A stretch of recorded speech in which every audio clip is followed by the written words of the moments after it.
Hi, and welcome to my channel. My name is Bryndís. Welcome back.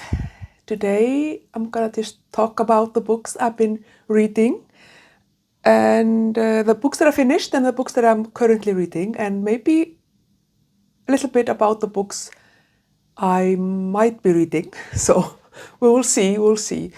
But I finished 4 books since the last time I talked to you.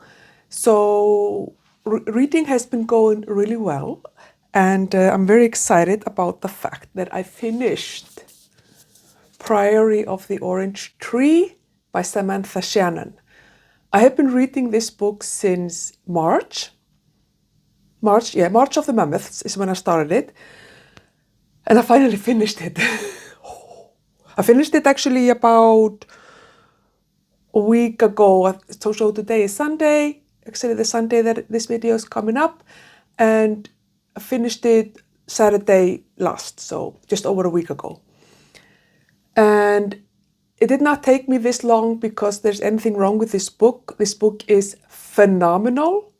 I was just finding it difficult to read physical books for various reasons, but I finished it. I will say that after like about a little bit over half, it was just, I couldn't put it down. There was so much, like, it was so exciting and suspenseful, and you were just like, I want to know what happens. And yeah, so it definitely, I mean, there's a lot of world building in this book. The world building is phenomenal.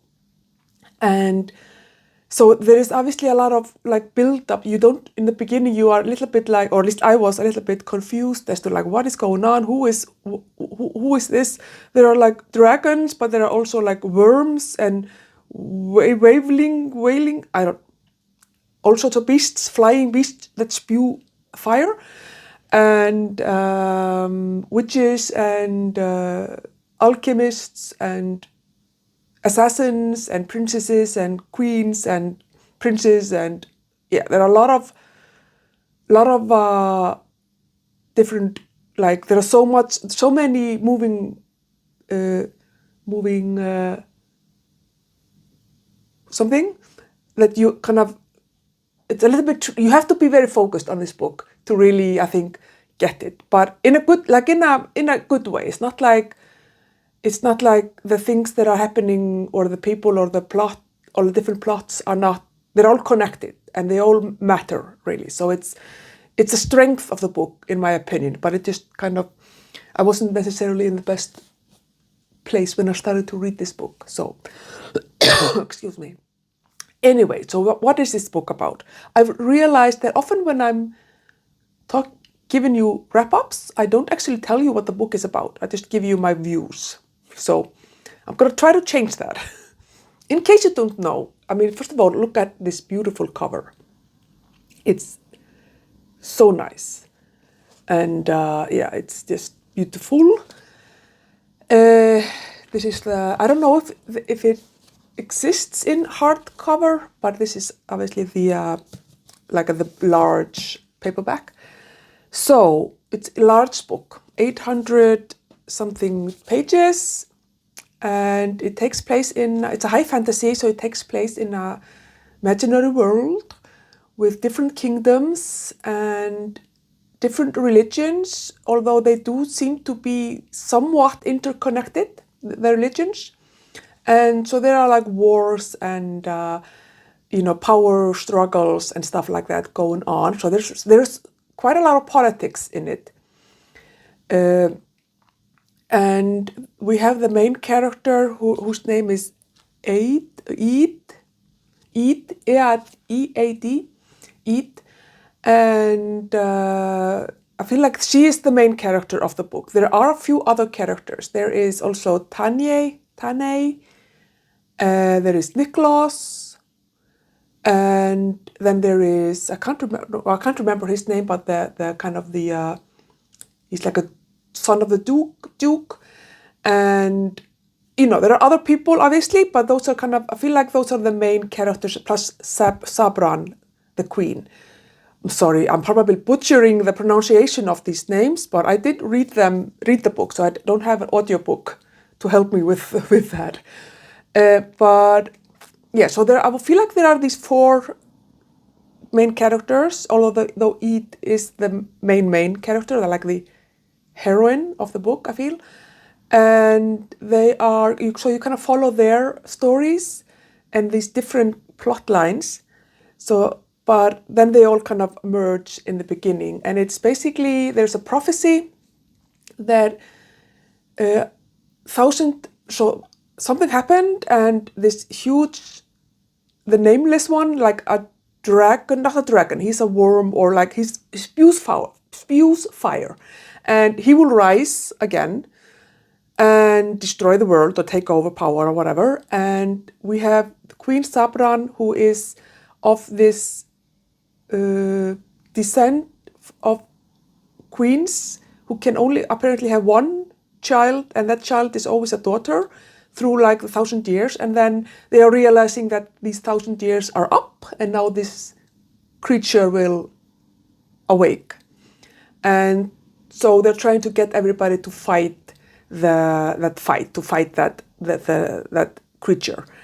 And of course people go into all different types of danger, and really sad, heartbreaking things happen, and but beautiful things also happen. So there are love stories, and it's, I don't want to say any more about it because I definitely don't want to spoil it. I hope I haven't done that already, but it's one of the best high fantasy books I've ever read. It's definitely, it's not like, I'm a Lord of the Rings girly. That's like the god tier fantasy, right?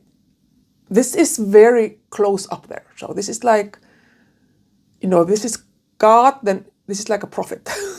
It's very high up there in the quality of just the world building and the story, the plot lines, the character building, like the writing, the ways he uses this like analogy or metaphors, and it is just beautiful. It's so good. So happy that I've read it. It just fantastic book. So, book number 1 that I finished, very good. 100% recommend if you like fantasy, for sure. And even if you don't like fantasy, I think this is a really good one, because it's not a teenage, it's not YA, I think. It doesn't read like YA. If it is, it definitely, it reads very mature and adult and like beautiful and quality. I sound very snobbish, but YA can be quality. I don't mean it like that, but it's really good. There are dragons in it, but there's no like teenage angst. So the other book that I finished is The Pickwick Papers by Charles Dickens. Have I also been reading this since March? I've been planning to read this since March. I only started it, I started it in August. But it's been on my coffee table since March, because I was going to read it as well back then. But The Pickwick Papers by Charles Dickens. So this is his first novel. It was published in the late 1830s as like a serial, the way I think most of his books were published, where a lot of Victorians published their books. So it was published like in bits in like the newspaper or something like that. And this is really good. You can definitely feel okay, so what this book is about. So this book is about Mr. Pickwick and his friends. So he is kind of an older gentleman, and his friends are all definitely middle-aged, if not older. And he goes on traveling around England, and with a Pickwick Club, which are basically like his friends, basically. And they are like traveling around, staying here and there, meeting different people, and these are basically these adventures. And I think I said it in my in my last video, that it read like a sitcom or like a sketch show, because there are like these, they go into this place and then there's like this thing happen, and sometimes it's like all in one, hilarious, sad, heartwarming, silly, serious, but also just fantastic. So this is a really fun book, and I really enjoyed it. There are definitely, you can definitely, I feel that I've read a couple of books by Charles Dickens. This year I've read Nicholas Nickleby, and I've read some other books, many like 20 years ago. I can't really remember them, but Nicholas Nickleby is like, I think it's the third book. So this is the first, then we have Oliver Twist, and then we have Nicholas Nickleby. And Nicholas Nickleby is like much more serious, I feel. Oliver Twist, obviously, I haven't read it, but I'm just, with what you think that it's obviously going to be much more serious. This is not a very serious book. There are some serious undertones or like themes, like the people being put in jail for debt,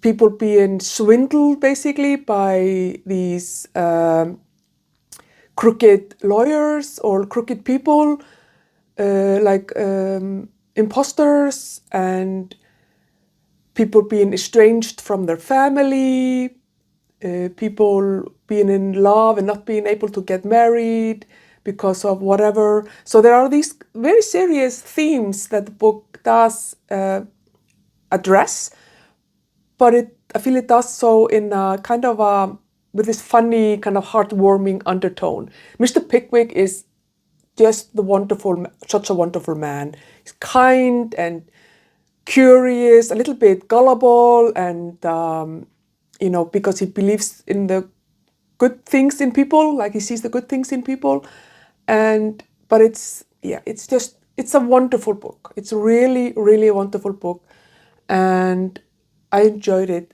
so much. And even though it's like quite long, I think it was like 38 hours. I listened to this as an audiobook, like 40 hours or something.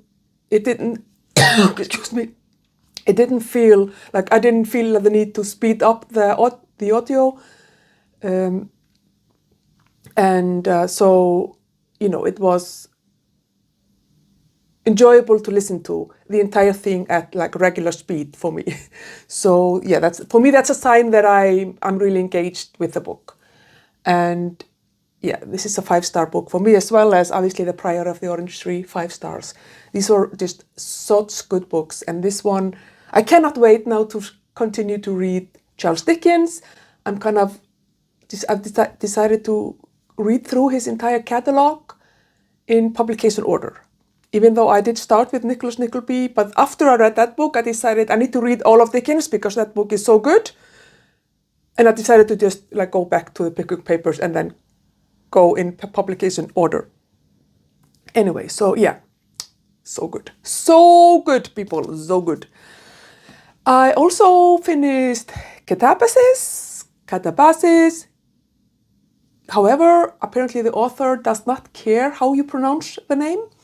So Catabasis I also finished that. This I listened to as an audiobook, and I don't have the hardcover of it, like the hard copy, sorry. So this is also fantasy, but this is kind of, I suppose, a low fantasy in that it takes like the kind of the place of reference is Cambridge University in the UK. And the premise is hilarious to me as a PhD candidate myself. So the main character, Alice, is a PhD candidate. She is almost finishing her PhD. She has a very, it takes place, I think in the 1960s rather than 70s or 80s, something like it doesn't take place in modern day. But she has a very kind of strenuous relationship with her PhD advisor, and also just with, being a woman in academia and all of those things.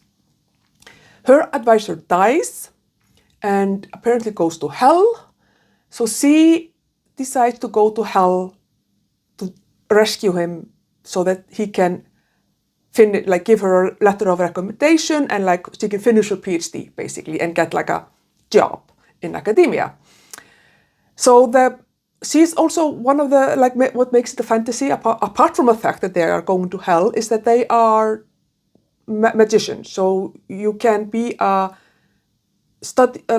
researcher and academic within magic. So she's a magician. I think she was studying the rhetoric of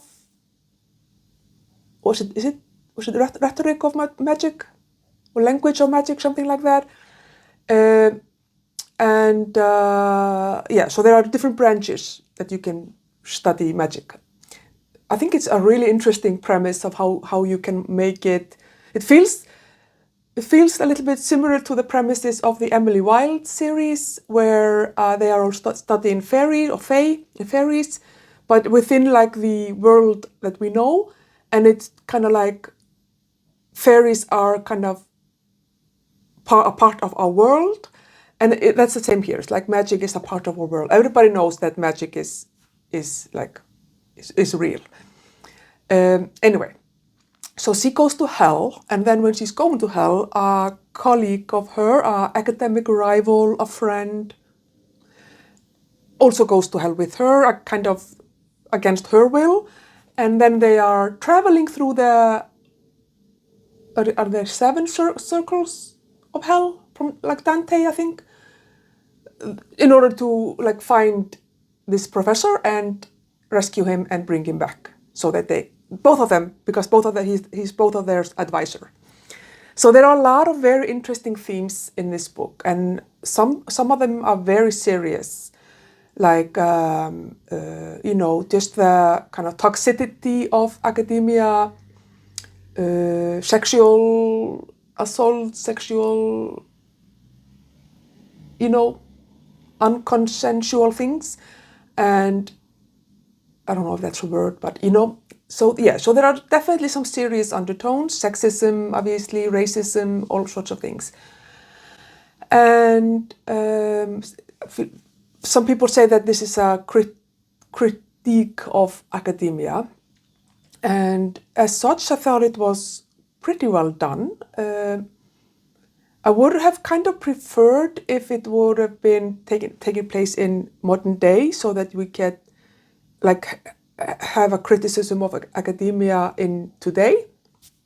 I would like to read a book like that, fantasy book that is criticizing modern issues that people are facing, because I think that it's very different for women to be in academia today than it was in the 70s, although there are still obviously discrimination.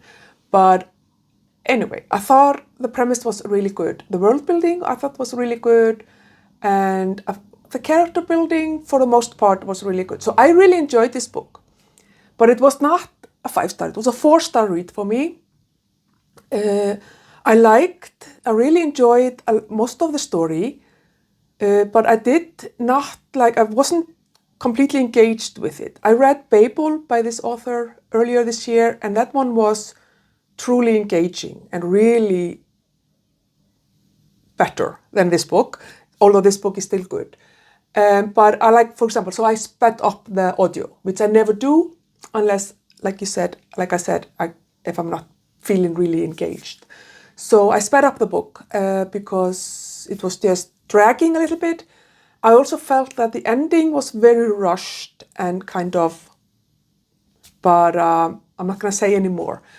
I think that it's a good book. I would recommend you read it. It's maybe not for everybody. I think if you are in academia, if you are in grad school or thinking about grad school, I think this could be definitely a fun thing. I thought it was really fun. There was some references and things that that are probably insider things that you may not catch if you haven't had the experience of being in grad school. For that reason, I really thought that was really well done, and it made me chuckle quite a lot. And it also made me cry. So it's the engagement was okay there for me. I judge books by the emotional engagement, to be honest. So, but yeah, so it was good. But 4 stars. And then the fourth book that I finished is a book that I started. It took me like 5 days to read, and that's Hamnet by Maggie O'Farrell. Oh my God, people. I mean, obviously I've seen this book on BookTube for years now, and I've had it for a couple of years. I've been wanting to read it. This book I read physically, and it was so good. It's just, so it's an historical fiction, and it's about, the title is Hamnet. Hamnet was the son of William Shakespeare, the playwright, but I feel like he is kind of a minor character, to be honest, in this book.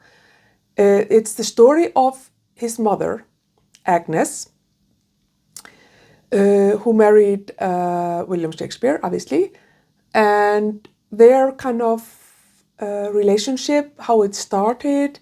I really enjoy the large chunk of the book is going back and forth in time, so it goes from like Agnes and Shakespeare being like him being in London with a playwriting thing, and her being in Stratton-upon-Avon with the children and doing all of those things.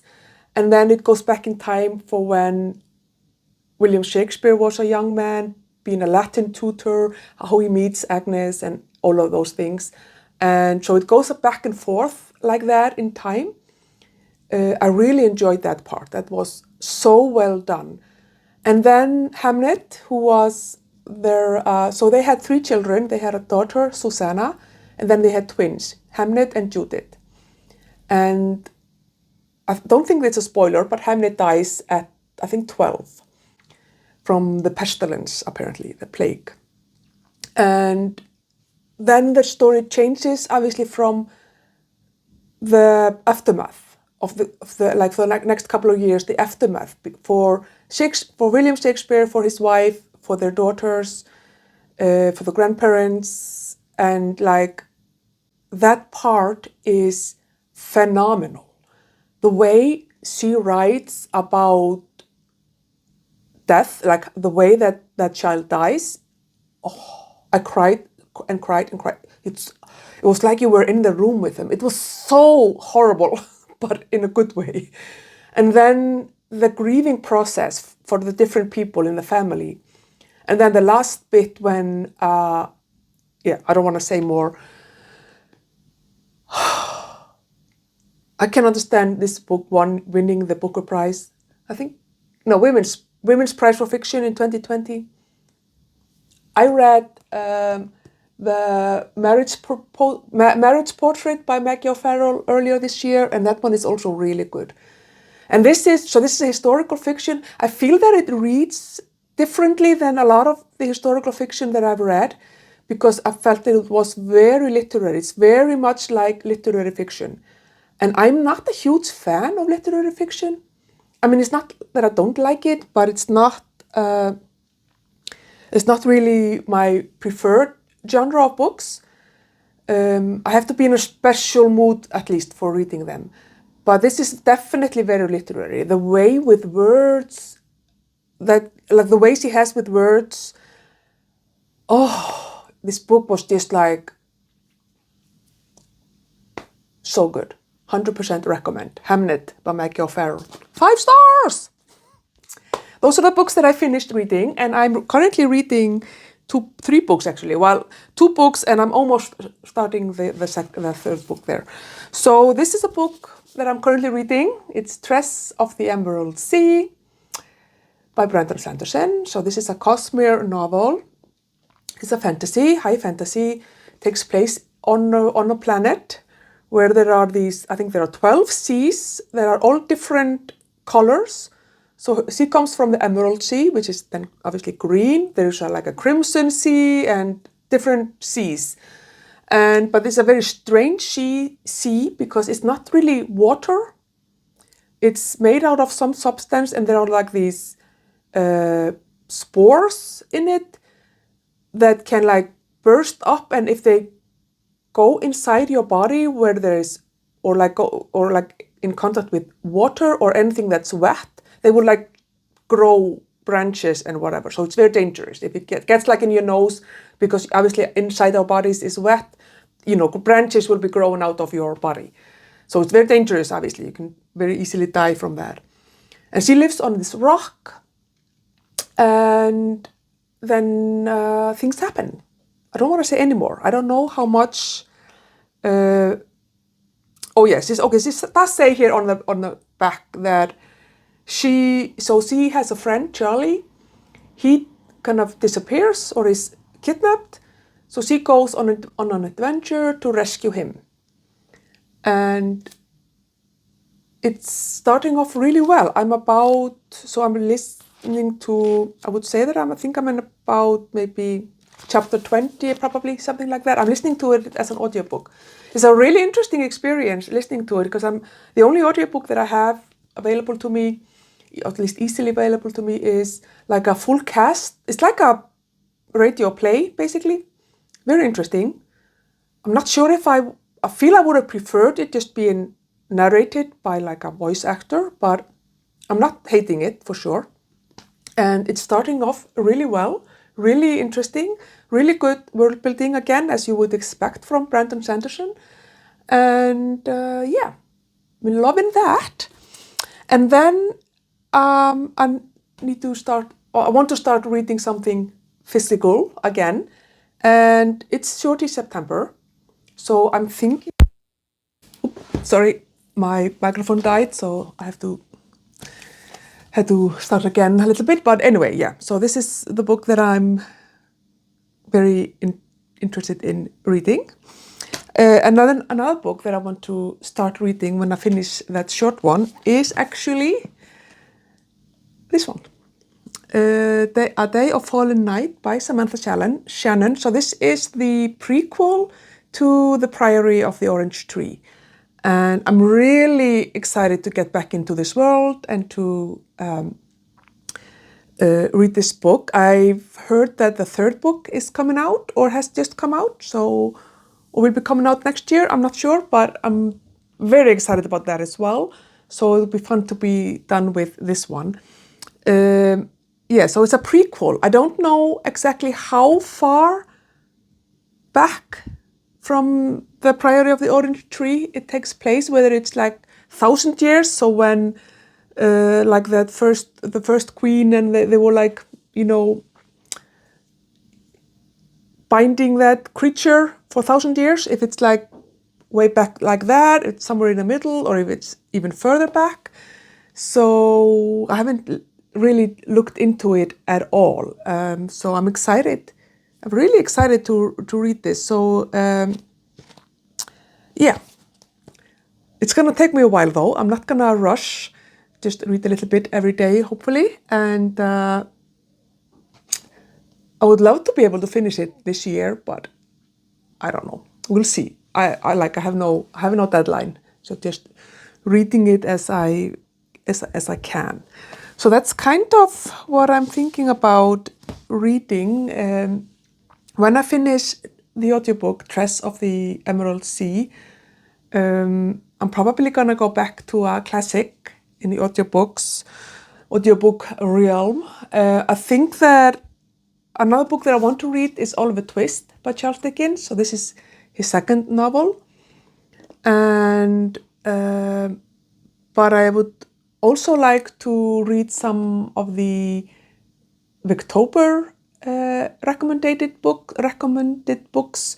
So Victober is the Reading Victorian Literature in October event, which I love. And another group read is Hester by Mrs. Oliphant or Margaret Oliphant. But I also just want to kind of read books of my unread shelves. So yeah, I have some Thomas Hardy, I have Charles Dickens, I have Mary Barton by Elizabeth Gaskell, I have a lot of other books, mostly Charles Dickens and Thomas Hardy. I have, I think, by Wilkie Collins book by him, and stuff like that. But I also have some like Russian literature and yeah. But I would really like to read Victorian literature in October. So we'll see what I choose. I will let you know in my next video. But yes, so this is what I'm currently reading, and then I will tell you how far I've gone into this one the next time I see you. But yeah, it's been really fun reading these absolutely fantastic books. I am also really interested in getting. I read Wolf Hall in August, so I'd really like to. You can just barely see them here. I have Bring Up the Bodies, which is the second book in the trilogy. I would really like to get back to that one. That was a reread though, and I do have like books here. I might actually read Conversation with Friends by Sally Rooney. I know she's been having some issues because of her pro-Palestine stance, and I would love to support her in that and read her book, basically. Yes, but we'll see. I'm also trying not to make like a fixed TBR. I think I said in my last video, I'm just also mood reading and kind of following my own path in that regard. So we'll see. But anyway, I think that's going to be enough for today. Let me know if you have read any of these books and what you are maybe, if you're reading anything for either Shorty September or for